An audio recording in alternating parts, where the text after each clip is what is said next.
Hi, everyone. Yesterday, I held 2 Zoom sections, and my Zoom application just got upgraded, and somehow we weren't friends yesterday. So the first Zoom section, I just simply somehow managed not to press the record button. So I don't have that recording. And the second Zoom, I don't know why, but the setting changed to speaker only, even though I did press that, like I did spotlight for 2 people. So you were supposed to see 2 people talking, but somehow it's switching between the person who speaks. I don't know what happened there. Technology is not my friend. I'm much better at knitting than I am at technology, as you can tell.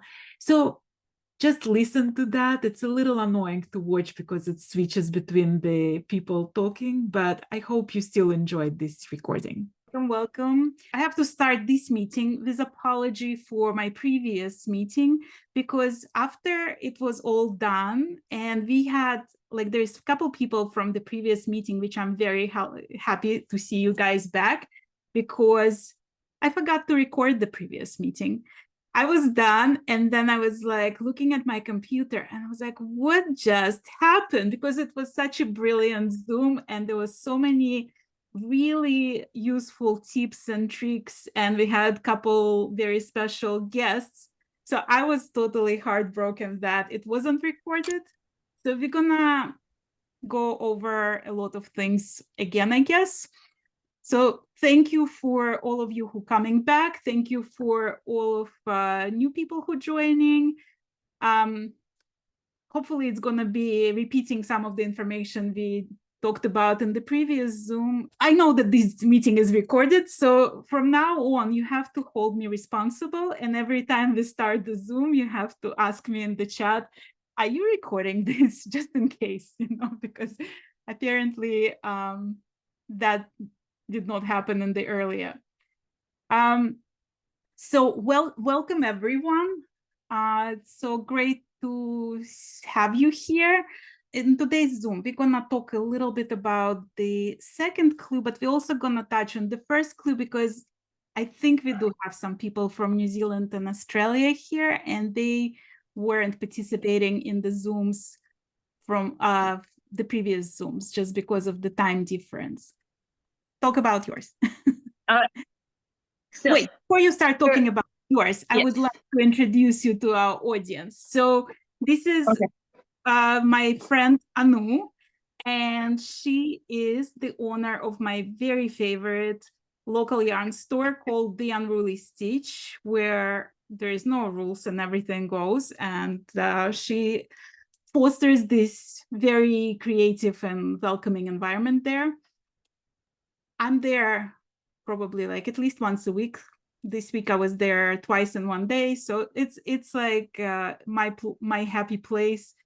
She is also a host of a YouTube channel called Anu's Crochet, so you might know her from there.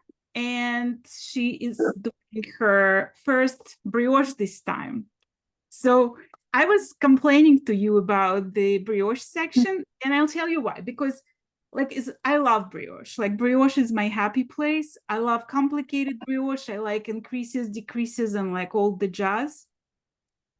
408 stitches of simple brioche is just, for me, it's just boring. And as much as I actually really love the way the shawl looks, but I find it like very simple. So you haven't done brioche before, right? This is your first time doing brioche.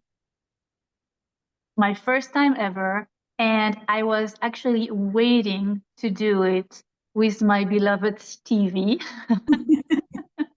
Stephen West, he doesn't know I call him like that. I'm a huge fan, and I know that he's always taking you by the hand. He's so clear. I love watching his tutorials, even when I don't do his stuff. So this time I was like, okay, I was actually hoping. I did my first MKAL was last year, the Geo Gradient, and there was no brioche. So I was kind of half happy and half sad. I was relieved because I was like, yeah, brioche.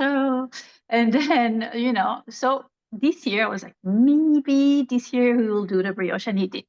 So for me, I know that for you, it's really boring and it makes me laugh because I am a little overwhelmed by it, and I need to be taken step by step by step, which he did beautifully. And do you want to see? Huh? Can you see it now? Yeah. There we go. So those are my colors. It's for knitting for olive, merino, and silk mohair for the mohair there. So you're now on the second section, right? I am at the second section. Can you see? Yeah. So and the middle of the second section. Find it easier the second time around? Like the first section, I understand you don't know what you're doing. By the second section, do you feel like you got it? For sure, for sure. But why? Thanks to those 400 and something stitches, Right. I did actually 2 classes of brioche, one in Vogue and one at our store with Dear Prue, and I did little swatches. There's one thing to do swatches, and you think that you got it, but then you go back home and everything's gone, and I don't know how to do it. But now I had no choice. I had those rows, like 16 rows, like 8 repetitions, and for those 400 stitches, and I think that now I got it. So I'm a happy camper. Well, do you think that, like, at any point did you think like, oh, I should just go with the easier version and do eyelets? Like, were you determined? For a split second, Irina, you know me. A split second, I was like, oh my God, wouldn't that be lovely to just potato chippy?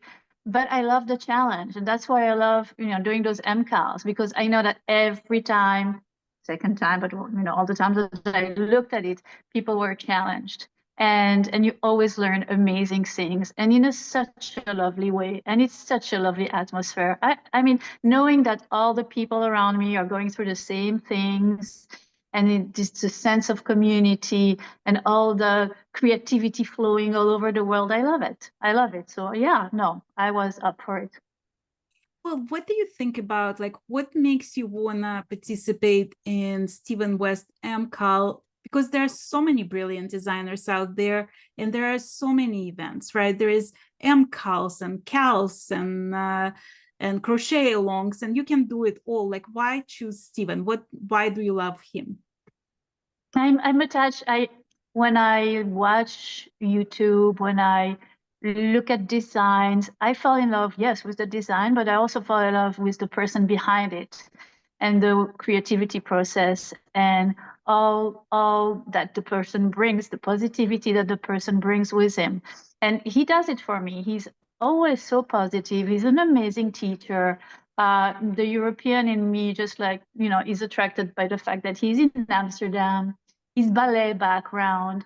Every time he comes out with a design, there's something behind it. I have a feeling with this design. The minute I saw Go Go Dynamo, my thought went to Art Deco, and I love Art Deco. I looked at all the things that were going in the spirals and the things and so yeah, all those things together make me want to make his design and his MKAL. And also the community that goes with it is just, I'm telling you, it's so much fun. Right. Well, when you looked at the first, like when he just first announced it, the sticker that he used, the picture that he used for the cover, it had all different shapes, right? They were like triangles and half circles and all different kinds of shapes.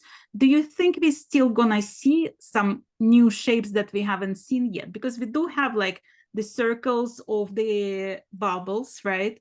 And we have the half circles of the rainbows in the first clue.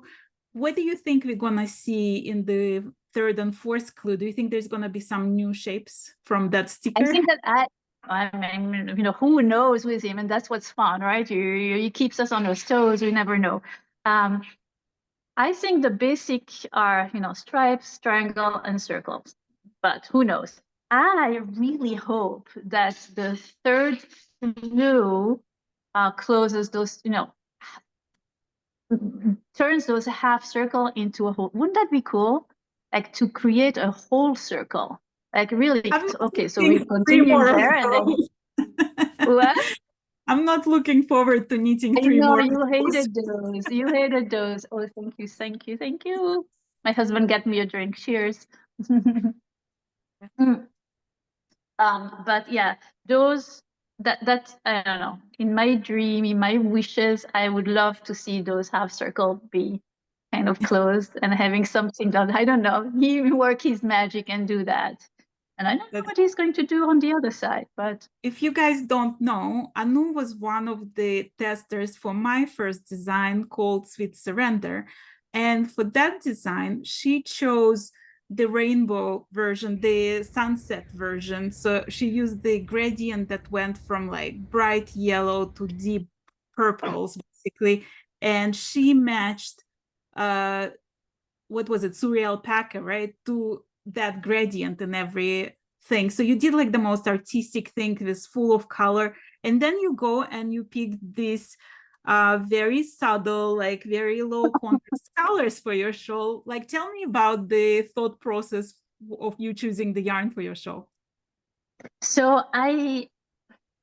it's already Stephen West's patterns are all over the place in color, in the color scheme, which I really appreciate. But this time I wanted something that I could wear, that I myself personally, not saying that, you know, being all full of color is not something wearable. Everybody's different. But for me, with my colors and that I wear on every day, I think that would be such a wearable piece for me. And this time I knew I was going to love it because I loved the Geo Gradient so much last year, that I wanted something that, you know, would fit my wardrobe. So this time, you're right, I went with those really muted colors. But I have color envy when I see a lot of other people's beautiful colors. I'm like, oh, I could have done this. Oh, I could have done that. But that's okay. That's for next time, next year. Well, And you now could I'm just also enjoying make the moment. you can also probably make another shawl. You like knitting the same thing twice. Like, I'm the kind of person that like I knit something once and I'm done with it. You like to repeat, like you knitted how many ranunculuses? Oh my gosh, yeah, probably about 5 or 6 ranunculuses, and I'm not ranunculi, and I'm not done. I'm really not done. I already have in mind another one that I want. And your shawls, the Sweet Surrender, I Yeah, did you how also, many too? that I was two, the and only it's not project my in last my one. life that, yeah, that was the only project that I knitted multiple, like 5 or something. Like I lost count at some point, but yeah. Yeah, yeah, and I can see myself making another one of your instant glamour, although that will take me more time. But Yeah, yeah, that's a little bit more totally. involved. Well, thank Mm-hmm. you. Catherine D, would you like to join me? Hi, yeah. Hi. I was in the earlier meeting. I didn't get a chance to talk, but I think I was in the minority compared to the people on that one, because I decided not to do the brioche. Okay. I have done brioche before, only once, and I was prepared to do it if Stephen had it in this MKAL. But when I saw the video and saw that he had mohair in it, and I had already purchased the mohair and I wanted to use the mohair, I'm a pretty slow knitter anyway, and then I find mohair tricky to knit with because it catches in things and it's sticky. So I was like, oh, for all those stitches, I don't think I want to attempt the brioche and the mohair together. So I tried to look up, there was hardly, at that time, hardly anything with the eyelets, anybody's photos online, but I gave it a go, and I still take it pretty slow because I'm doubling the mohair in the middle here, Right. and I really Oh, it's so pretty. yeah, my mohair is closest in color to my main color. like. So in the here I have the stripes of the orange with it. If I put it closer, you'll see. So what I did was on the edges here, I went back to the main color because otherwise it wouldn't surround the bubble stitch there. Right. So that was the only change I made. Wait, can you turn it the other way? Can you show it on the, I think this is like the wrong side. Yeah. This is the wrong side. Oh, okay. That's the Yeah. side. Yeah. Yeah, that's so interesting. Like, I like how it looks actually. So are you Yeah. thinking I really love it. on the, Transparent. Almost it's airy. I really Yeah. like it. yeah, on the earlier Zoom, we had somebody who did first section in brioche and second section in the eyelets. Are you thinking of doing both in eyelets? I think I'll stick to the eyelets, partly because of what I said, but partly because I think it might, for me, be too busy. with a completely different pattern, because I'm sure Stephen will introduce us to something else in the next clue. And also I really want to try not to fall. I know I'm going to fall behind because I'm slower than most, but I want to try not to fall too far behind, because the momentum of all this keeps me motivated to keep knitting. So I think I'll probably just stick with that. But I quite like how their eyelets look in there, although I do like all your brioche that you're showing as well. But I like both. But yeah. Right. Well, I was actually, to entertain myself, I was going nuts with adding different textures and different colors, and I'll try to show you. And I know I'm gonna bring you back for to help me, because I know you already helped me with the pronunciation, but I forgot by now. No So worries. I used two different mohairs, and you're gonna tell us it's violet, This one. Voilette. right? And so Marquis des Anges. the pink one was the princess in tutu. Princesse en tutu. Say it again. Princesse in ou en tutu. Okay, I'll never get that, so I'm gonna That's just okay. Anu here for the meetings, so she can do the French. It's actually like really helpful to have the French friend. So the other one I used is this like bizarre, like totally out of my comfort zone gold. And I came to the store, like when I said I was there twice this week, like I was there twice in one day, because I came and then I came back to get more yarn. So I got this one just because I wanted some pop of color.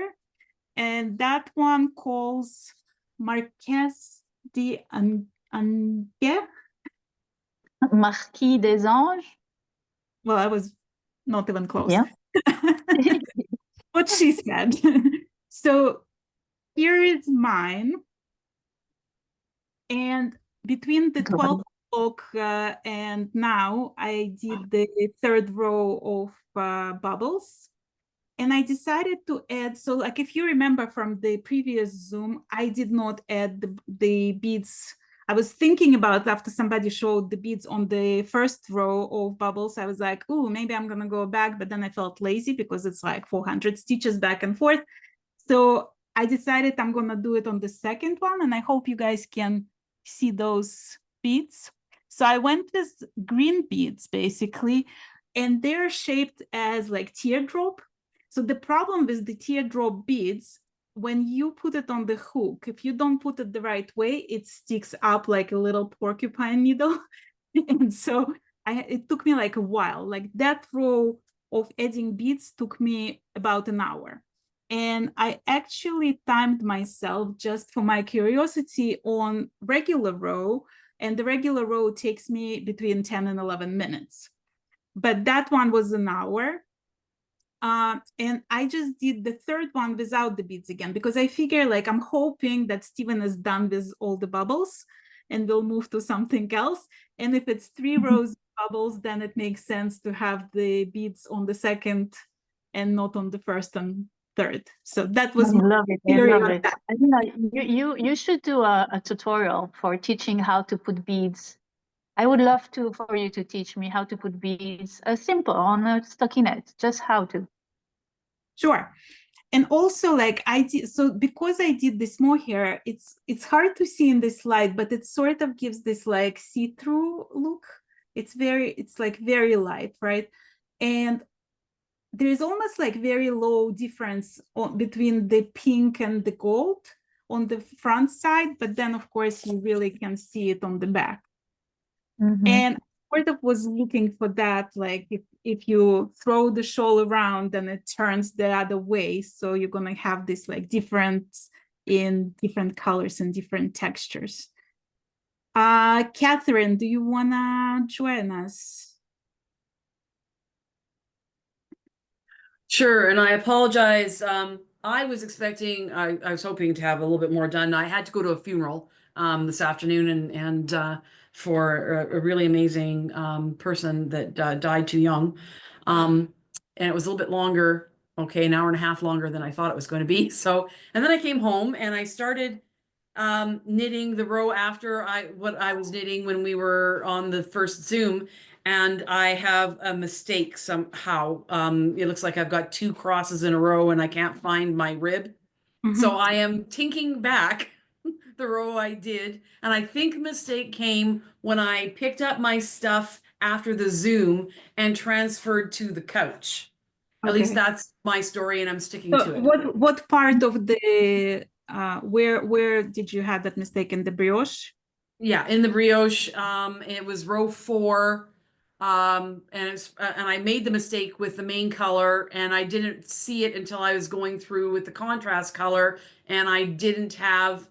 I had 2 hugs in a row, and I couldn't find the middle stitch. So Okay. I am tinking back the black to get back to the and so far, like, the rest of the row was perfect. Like, and of course I had to make it like back on the first triangle, so I had to unknit 3/4 of the row, but I'm fingers crossed I'll be able to pick it back up. I was overconfident. I was thinking, geez, this is going really well. I'm just so focused.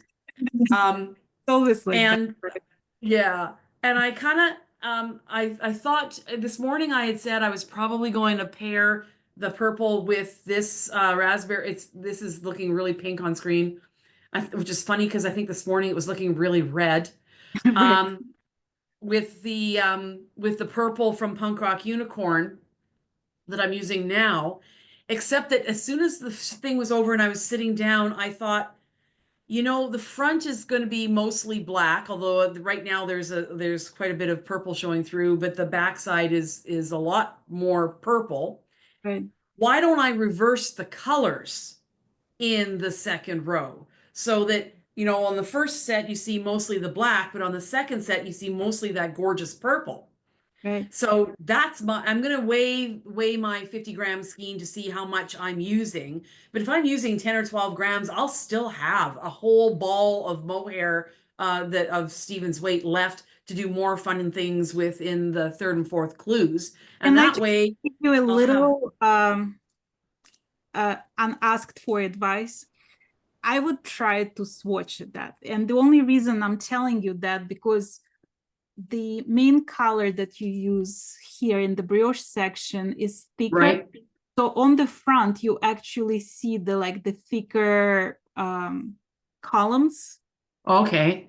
And it might look like it's a little disappearing if you use the mohair on the front. I would just try to swatch it before you make that decision for the whole row.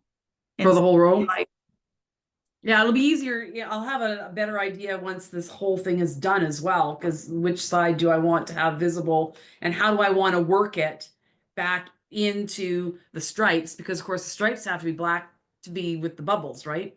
right. So there'll be a thought process there. I'm gonna have to do probably some swatching, but that was my brainstorm as I was gazing at the purple side, because I'm looking at the wrong side right now, thinking how gorgeous that was, and too bad it wasn't the front. And then it was, why don't you make it the front in the next row? You could do that. So we'll see. But yeah, so I'm almost back to where I made the mistake. Right. I think also because the purple is so vivid next to black, it's still gonna be visible on the front. Yeah. Yeah, it might be just fine as well. Yeah. But I thought, so I still, this is still an option to be paired with the other one and kind of give you kind of a similar but not exactly the same thing. But yeah, my tips for mohair still hold. Go slow. Don't do anything when you're tired.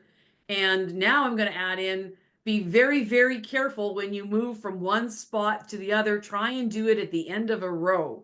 Because I should have just sat in this chair here and finished my row, and then it would have been an easy move to make. Right. But And also, I'm loving it. I do have a second kit though, so I was thinking with the second kit of doing the eyelets. okay. Once I have a look at them. Yeah, it looks really nice. I actually like the look of eyelets as well. Because I have that neon. I have the Punk Rock Neon Mystery Kit, which is a very similar black, but with yellows and pinks instead of the purples and turquoises. So if I did the eyelets, it would be similar, but not quite exactly the same. What's your relationship with knitting the same project second time? I don't tend to do it, but because again, I like, there's always so much new stuff that I want to do. But I have done a duplicate once because a friend, it was a gift for a friend. But yeah, I try, there's so much, there's so much variation out there. And I've got so many Stephen patterns on my wish list, as well as you know, a couple of other designers patterns, including yours, that are on my in my queue, that I probably won't do it right away. Right. So this is your first time doing brioche? I did the brioche heel in the summer socks. Okay. That was like a swatch. You're doing 38 stitches for, you know, 20 rows, and I followed Stephen's videos faithfully. With these longer rows, maybe because I'd seen it before, once I picked up like the first 20 stitches, I didn't have to look at anything. I could keep going. And the pattern is the same. And so now I'm at the part where I'm repeat row 2. And I just look to see the first few stitches. And once I see the first few stitches, I can do the rest. Right. So basically what you're saying, that if somebody haven't done brioche, they should start with a little swatch of brioche, and that will prepare them better for 400 stitch rows. Probably, unless you want to use a lot of lifelines. Right. Yeah, it might just, you know, just to keep going through everything, even twice, just to get the hang of it. And I'm a thrower, so I'm doing in the more complex, but I find it, like, once I know what yes, it's longer and I'm slower, but I find it easy and it's comfortable. It's a comfortable rhythm to get. Right. And so, and it was until I had that little kerfluffle there, I was going fine. So in the previous meeting, we had Inbal Gross with us, and she's actually teaching brioche. And so she had a bunch of tips, which of course now I'm not going to remember half of it.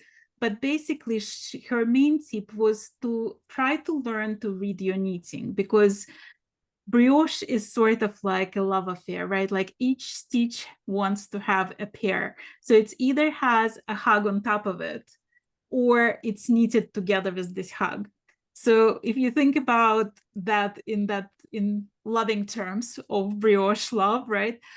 Yeah. When you look at the stitches and you see that like there is a hug missing over the stitch, it's easy to pick it up. So you can just fix it like at that time. The second tip of Involve was to learn how to fix mistakes. And there is a lot of videos out there on YouTube when you can see how to fix like basic brioche mistakes. And that might save you time. Instead of undoing like the whole section, you can just do, you know, couple stitches, basically, like you just drop it down and fix that line. And talking of lifeline, if there is any new viewers who don't know what the lifeline, basically you take a tapestry needle and you insert it into all the stitches on top from one end to another with like cotton thread or something not fuzzy, and that's gonna hold the stitches in case if you need to drop it down. So you can just pull the needle out and drop it to the lifeline, and it's easier to pick up those stitches. If you have interchangeable needles, which I don't in this case, there is a hole in the top here, right here. There is a hole where you insert the T-pin to tighten the needle. You can insert the cotton thread into that hole, and then you simply knit the whole row like you normally would, and it drags that thread through your knitting and becomes a lifeline. So if you are concerned about your brioche, just use interchangeable needles and it's going to make it super easy to insert that lifeline. Are you having lifelines now? I put a lifeline in at the very beginning so that if I had to rip it, I wouldn't rip back into the bubbles. Right. and like this, because this is, I discovered it in the same row, I'm thinking back. If it was 2 rows below, I would be looking for like, okay, how do I pick this up from down there? Right, right. Okay. Elisa, do you want to join us? Oh, yes, please. Hi. Welcome. From last time that I was on, I'm from New Zealand. Welcome. So, yeah, different accent. Hope you can understand me. These are my 2 colours I started with. And when I began the brioche, I thought I would add mustard. But when I started, I hated it. So I was glad I put in a lifeline. I have needles that will just drag it through with that little hole in them, so it makes it easier. So then I switched to a different colour with the purple for the brioche. I'm allergic to mohair, so I can't put mohair in there. So this is where we're at. Oh, it's so beautiful. Particularly far. That's beautiful. I love that. So it's got the, and when you turn it over, oh yeah, so it's like bright. And I love that side of it, but I want to keep the purple going so that it is sort of continuous. Yeah. So do you think like, what's your relationship with brioche? Is it easy for you? I did it in, I think, shawlography for a very similar little column like this, and I haven't used it since. So now this is much easier second time round. Right. But I've also started a different pattern from a New Zealand designer, and I'm finding that one harder because if you look at this one, we're increasing stitches. Right. Yeah. And that makes it much harder to actually keep track of where you are. Yeah. I'm an old soul. I'm in my 60s. So reading my knitting and picking up something just comes naturally to me, whereas newer knitters probably find it a lot harder. Right. And it's also like you train yourself to read. Like when people say read your knitting, it's basically all it means is like slow down a little bit, stop once in a while, stretch it out and see if it makes sense to like immediate naked eye, right? If something looks off, then you look at it and try to analyze why it looks off. So it's more about like being in the moment and not rushing and not like, we talk a lot about like mindless knitting, and I don't like that term because to me, even if I just do garter stitch, it's still not mindless because like I still have to like make sure that it looks right. Yes, absolutely. And as Catherine said, like as soon as you feel cocky and as soon as you feel like crazy, that's when mistakes happen. So absolutely, if you go too fast, you're going to make a mistake. Right. Like a couple of people have said, once I've read the first 2 or 3 stitches in a row, I can just do the whole row. I still go back and check because it's only my second time doing the brioche. Love it. So and love Stephen's designs. What brings you to Stephen's MKAL? Like I'm asking you the same question I asked Anu, but there's like so many different designers out there. Like why Stephen? You did. Oh, I'm so glad. You and Martin. It's like once I started, I just can't get over doing it each year. Yeah. Well, I'm glad you're back with us. It's good. It's good. Thank you. So, do you have a prediction about where we're going from here? I think we may add. No, this is just me. Like we did in shawlography, I think we may add out the side. A triangle out each side before doing whatever the final is. So you don't think that one of the clues is gonna go like towards the first clue, like where we started? You think we just go? My thoughts are that will just be an I-cord bind off. Does that make sense? I would just pick that up and do an I-cord bind off, but I don't know. Well, we'll know. Stephen, he'll do whatever he wants. We'll know very soon. Thank you for joining, Maya. Thank you. Join us as well. Yeah. So my colors, these 2, And on Thursday morning, I still didn't have my mohair because I didn't buy it in advance. So when I saw the clue, as soon as I could, I ran to my local yarn store, and I picked these two Oh, that's beautiful. that match perfectly my contrast color. Yeah, and they have like the same, like the specs in the contrast color have the both light and dark. Yes. So what I decided to do, so my first brioche I did with double this color. The second I'm doing this two. And I'm leaving because he hinted that there will be another opportunity to use more hair. So the third time I'm going to use this two. So I'm in the middle of my second brioche, and I love those colors together. I'm in love. No, it's beautiful. See, and the back is. It's so funny how like in the front it's hard even to tell the difference. Like they almost look like just a shade darker, but like on the back it's so obvious. You can still see in the front a little, that is a little darker than that one. Yeah. But I love it. Well, between the first clue and the second clue, tell me like your favorite sections. Like what did you like? What you're not enjoying? I did not enjoy connecting the semicircles with the triangles, like picking up the stitch from both sides. Like I had issues with the yarn management till I saw the post on Ravelry to put everything in a bag. Okay. So I did that towards the end. So far I'm enjoying brioche the most, but that's because I love the fuzziness of mohair and I like squishy fabric. So It's so funny how like sometimes it's not even about the technique of the stitches, it's the yarn that makes us so happy. Just seeing color or seeing the speckles or seeing the spark of the yarn, it's like that's what brings you joy.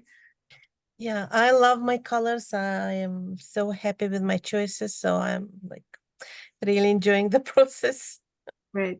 Well, thank you so much. Thank you for sharing it. Leanne, do you wanna?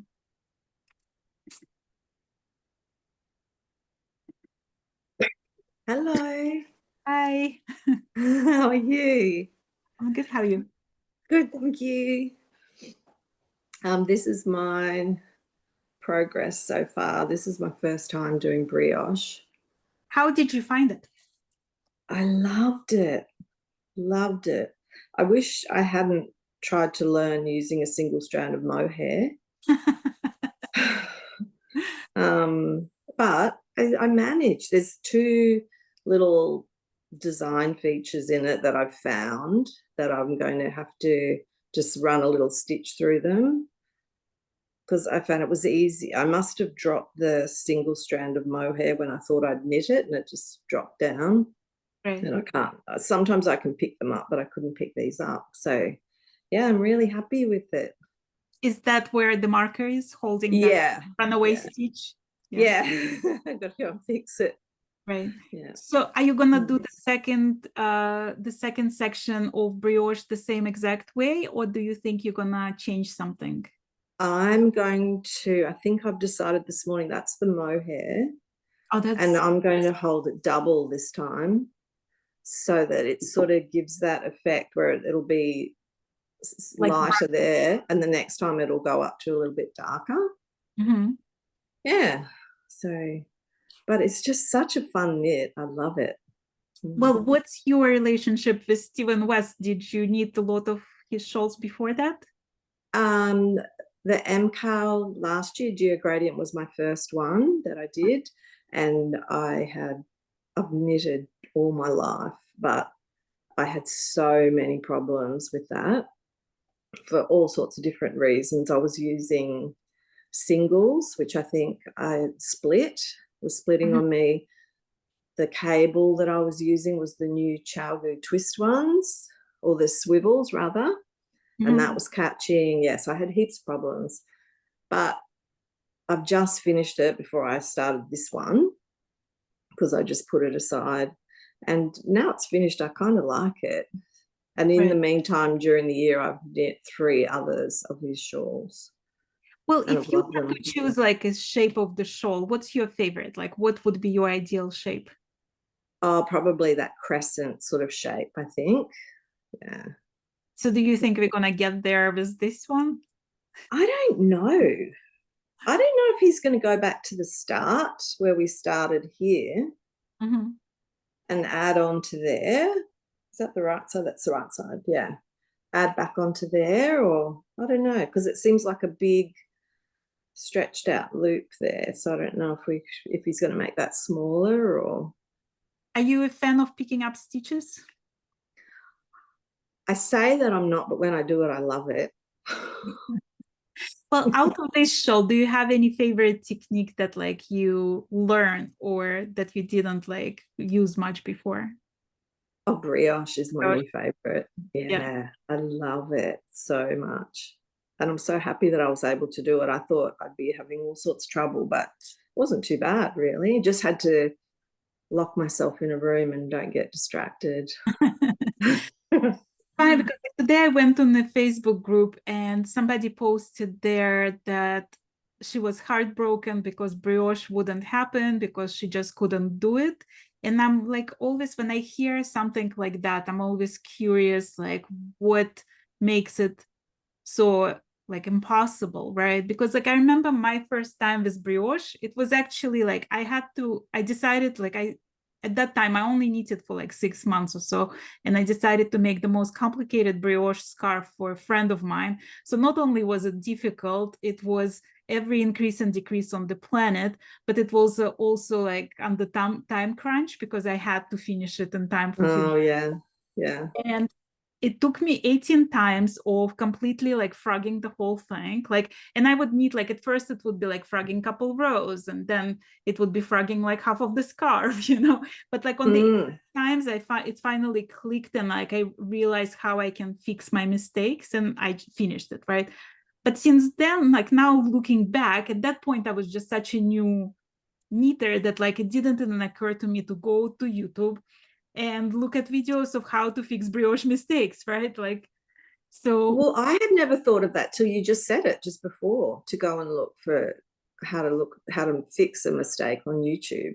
Yeah. I remember the first time I saw a video, it was Julie Knits in Paris, and Julie is the queen of brioche. Like she does the most wonderful brioche.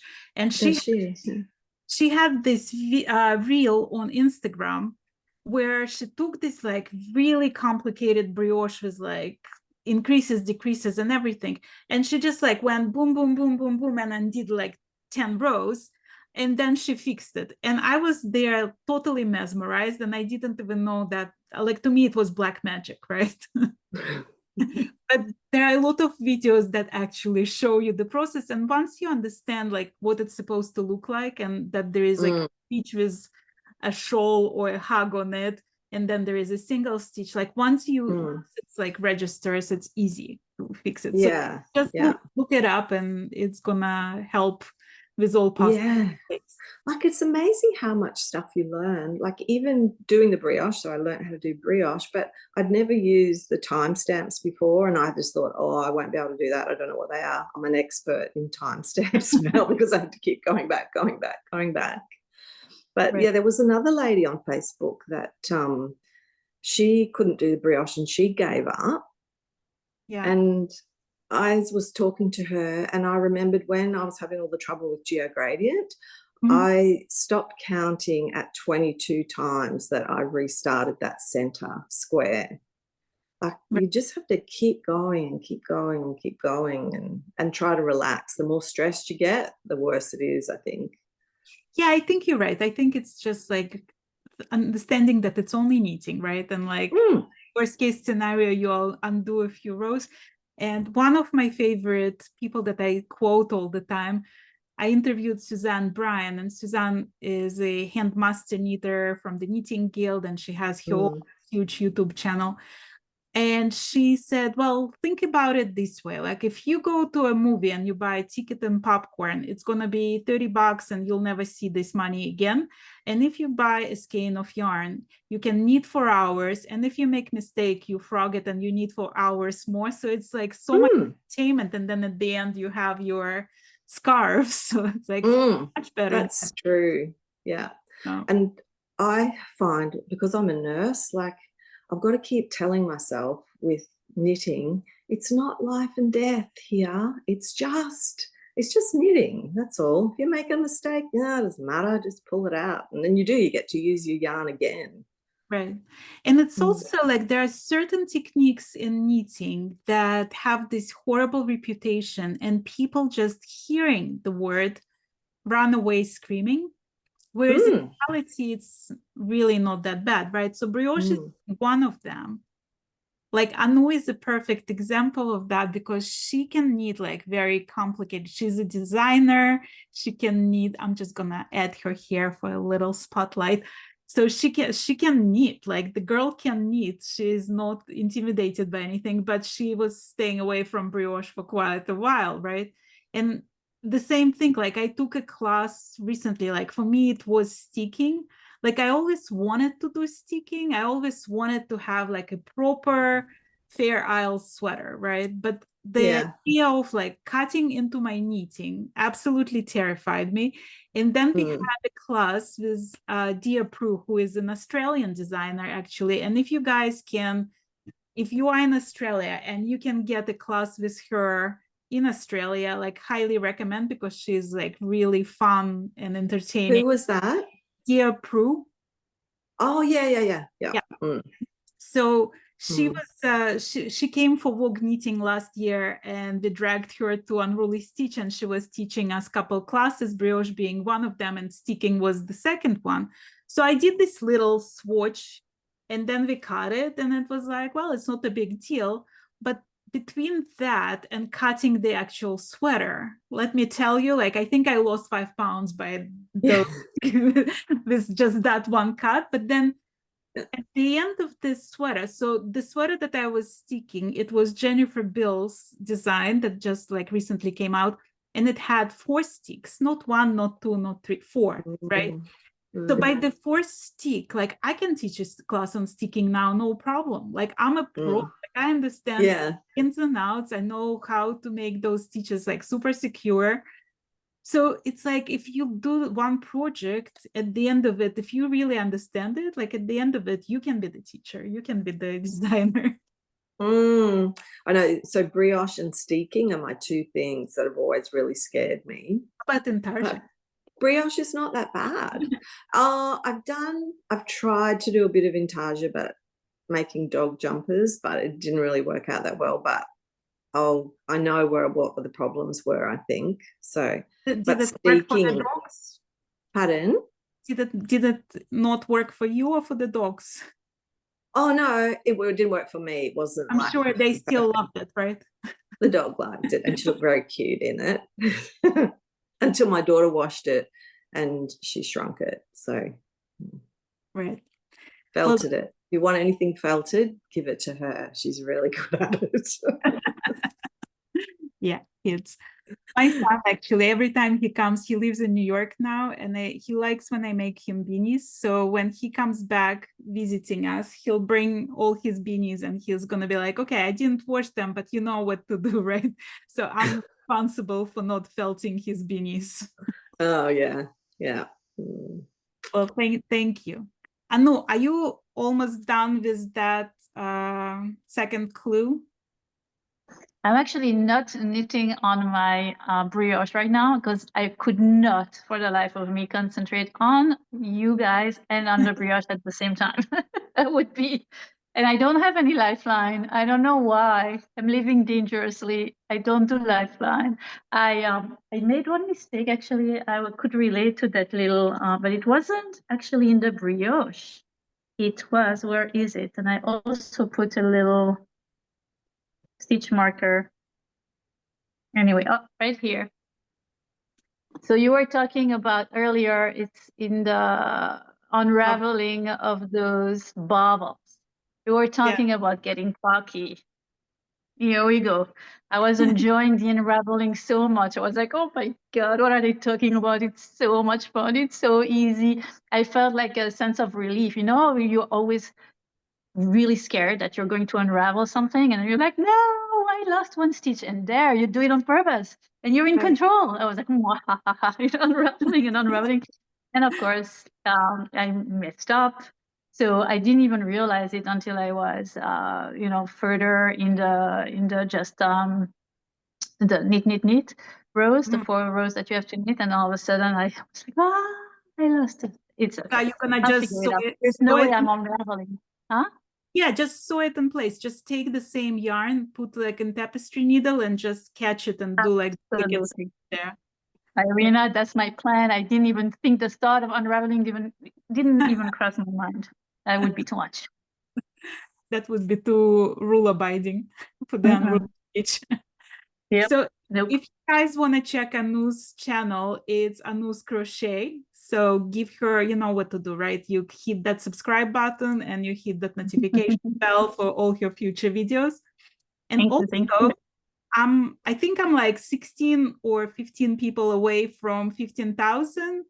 So if you not subscribe to my channel, hit that notification button and subscribe button as well. I would highly appreciate it. I'm trying to get to 15,000. It would make me. You're so close. Also, very when you share with friends, that's really helpful too. Yeah, like if you share this video with your friends, not only they will watch the video and they might subscribe to my channel, but they might also join our Zoom, and it's gonna be that much more fun to have your friends with us. The next Zoom is gonna be on Wednesday at 12 p.m. Eastern, and I think so. The next Zoom for Australian public was supposed to be on the 26th of October, which is Saturday. And I'm not going to be here. Like, I'm traveling first to Rhinebeck, then I'm going to visit my daughter in North Carolina, and then I'm going to visit my parents for my birthday in Florida. And I'm going to do all the scheduled Zooms except for that 7 p.m. one on the 26th, and I'm gonna move it to the following week. So I'm gonna update the schedule everywhere, but just for you guys who are from New Zealand and Australia, instead of the 26th of October, hold on, it's gonna be on November 2nd at the same 7 p.m. time. So I'm gonna update the schedule, all the other Zoom meetings as mentioned in the schedule, and I'll put the schedule, I put it under every video, and this time I actually recorded it, so it's definitely going on YouTube. Sorry again for the previous technical difficulties, but it's, you know, it happens sometimes. And I want to thank you all for joining me today. It was great to see everyone's progress and get to see some familiar faces and meet some new people. Thank you so very much for being part of this Humans of Westknits series. And till next time, happy crafting and all the best wishes to you guys. Yes. Thank Fingers you. crossed I can come on Wednesday if the phones are quiet.